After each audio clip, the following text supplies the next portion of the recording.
Hi guys, I want to talk to you today about something that I didn't get to experience firsthand very much. I was born in 1973. By then, the horror magazines on the market, specifically the monster magazines that became so popular in the 1960s, were fading. And yes, the heyday of Fangoria was right around the corner, so I still got to enjoy a really great period in print media about horror media. But you know where my heart is. I love the older black and white films of the 30s. I love really the entire history of the genre. And Fangoria was not as interested than perhaps the magazines that had come before them. So it became a thing, whereas wherever I found myself at a flea market or a yard sale, I was always looking for these older monster magazines. And surprisingly, a lot of them survived. Now, you're expecting this to be about famous monsters of filmland. And I want to at some point kind of go through famous monsters and Forrest Ackerman's crowning achievement, what he's most remembered for. But there's another side of that story from the same time period, and that was Monster World magazine. It only ran for 10 issues. It's very similar to Famous Monsters. And it's almost one of those things where I can't say I prefer one to the other because they're kind of the same beast entirely. So I wanted today to just give you a look at my copy of issue 2, which is, I think, my favorite issue of the 10 that were part of the production run. A little caveat here. I'm not a collector who is needing everything bagged and boarded and perfect. These are the same copies that I collected as a young man, or even as a teenager in many cases, with all the flaws that come with being able to pick it up at a flea market or at a yard sale. Keep that in mind. So if you're a person who only ever wants to see things in their prime condition, this is not going to be the video for you. And as you'll see on this still, to get it in prime condition, it's not a small amount of money I'd need to spend. So that's just not going to happen. I love the content, not the condition. I don't collect anything to have a collection. I collect things so that I have what they bring me, how they make me feel when I go and actually open the magazine and read through the articles and look at the photographs. I know that's not everyone, but that is me. So here we have Monster World.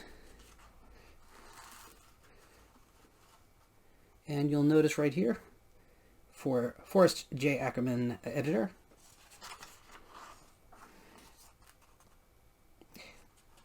It's interesting to me that in '64, which is the date this was published, the interest in the community was still very much on older films. Now, Godzilla would have been contemporary. This would have been what was happening, but you'll notice the Lugosi photo immediately.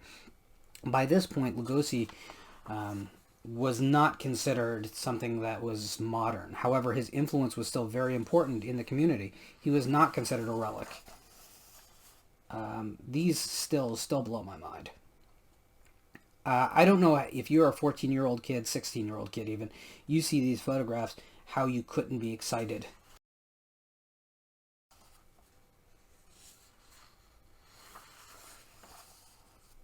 Lots of Karloff. Because how can you not?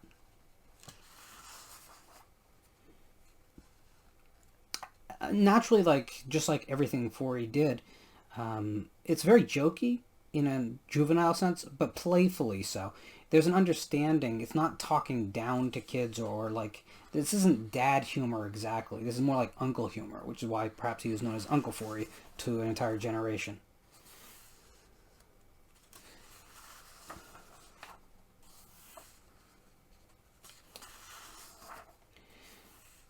So the Munsters was very much in the community's interests as this issue came out. This was the return of the Universal Monsters to really the airwaves, but in a serious sense to people's lives.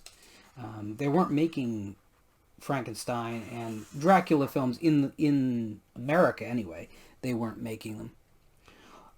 How wonderful is it that you could just be dropped into an adaptation of The Mummy's Hand in the middle of a monster magazine? And they had the rights to do this. This wasn't Universal looking the other way. Universal allowed this. This was encouraged. How times have changed. And this is good artwork, by the way, too. I see a lot of comics from this era not doing as well. Also, I want you to notice that horror comics at this time tended to be still in the EC mode. So if you look at House of Mystery, for instance, from DC, it'll be a photograph or a drawing, and then there's a caption that is like, a chunky 3-sentence paragraph. And that's not what's happening here. This is very, very, very modern and very much like the action-oriented comics of the time.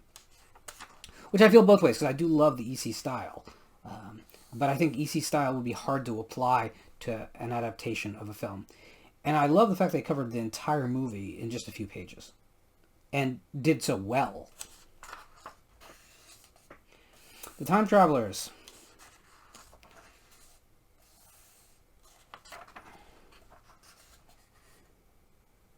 Here's something that you've heard about quite a lot, but I wonder how many people have actually seen a page of it, which is the X-ray specs ads that you could actually order extras. Now, of course, these were jokes. These were not... today they would probably be fraud. But it was understood in the community what they were, and it was part of the fun.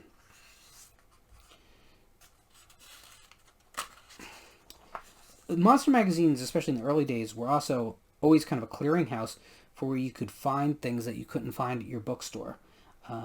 Whether they were other magazines or novels or...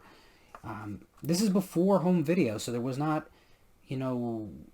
videos being advertised, but usually you would at some point come across an advertisement for Super 8 features. Model kits. Now tell me that is not a beautiful, beautiful thing to see the Aurora model kits in their original form as they were presented to their core audience back in the day.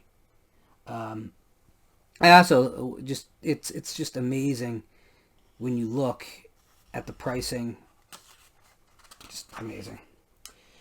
Again, more and more mail order available. In skull mugs, I can't even imagine what these would go for today. But monster hands and vampire bats. A lot of masks.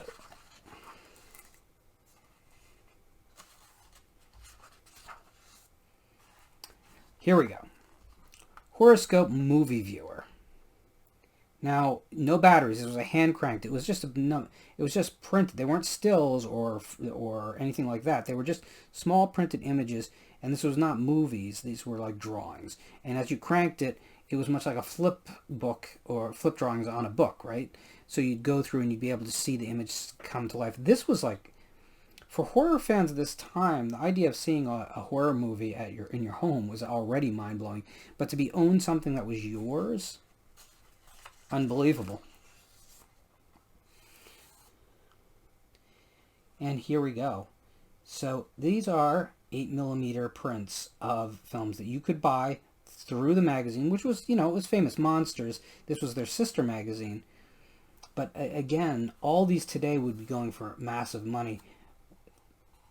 Enclosed is $5.75 plus 25 cents for shipping. And these are real titles. I mean, Bride of Frankenstein, my favorite film. This is the digest version, which does actually... Well, I'll save that for another video at some point. And I love the fact that basically the rear half of these magazines was always just ads. It was always an attempt to get the reader to buy more. And that today would seem very spammy, but look at this stuff. The articles are great, and the photographs of the films, especially the Godzilla features at the beginning of this, unbelievably inspirational for a kid. But, man, this is like a clearinghouse for all good nostalgic genre things that today, if you tried to collect, it would cost you so much.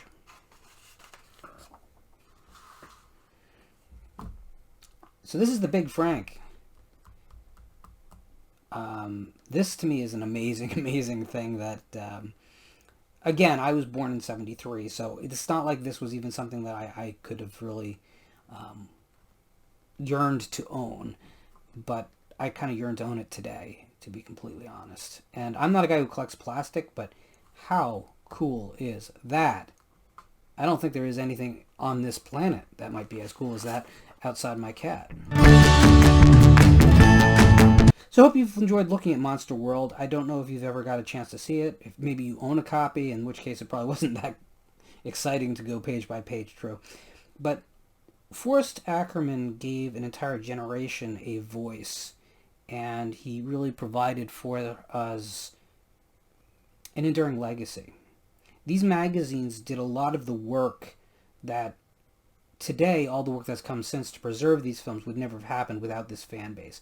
These movies would not have the profile and would not be anywhere nearly as beloved as they are without the contributions of Forrest J. Ackerman. And there's a lot out there. Famous Monsters is indispensable, but I always found the 10-issue run of Monster World to have even a little bit more of an attraction for me, because here's something that, by all accounts, was not successful, not like Famous Monsters was. But you know what? In a way, that's even more beautiful, because it wanted to do something that was already being done. There was already too much goodness on the market. So this incredible magazine was just not even needed at the time. Whereas I feel today we need more of this sort of thing.